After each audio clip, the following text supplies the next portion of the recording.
ምግብ ብቻ ነው በዛ ሰዓት ለኛ ቆንጆ፣ ሌላ ነገር አይታየንም። እኔና እናንተ ሁላችንም ያው ሰዎች ነን። ይሄን ታምናላችሁ አይደል? ታሳቀው በጣም ጭውን ነገር አለ ማለት ነው። ሰዎች ነን አይደል? እኛ ሰዎች ነን። ሰው የሚባለው ፍጡር ያው እዚህ ጋር ቆሞ የምታዩት እናንተ የምታደምጡት ሰው ነው።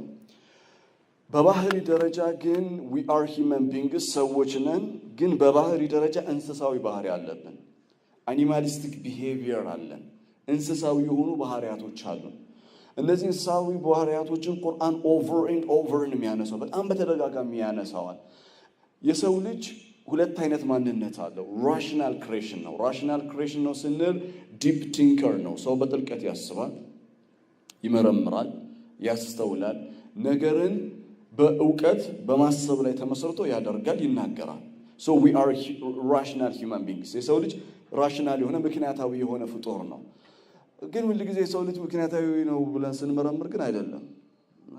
ምክንያታዊ ያልሆነበት ደግሞ ፓርት አለ። ኢራሽናል የሆነ ፓርት አለው። ምክንያታዊ የሆነ አንዳንድ ጊዜ ቃላቶች ትናገራለህ ግን አስበው አይደለም። እንደዛ ማለት አልፈለክም። አንዳንድ ነገሮችን የማይሆን ስራ ትሰራለህ፣ የማይሆን ቃል ትናገራለህ፣ የማይሆን ተግባር ትፈጽማለህ። ከዛ ራስን ትወቅሳለህ መልሰህ። ለምን? ውስጣችን ኢራሽናሊቲ ስላለ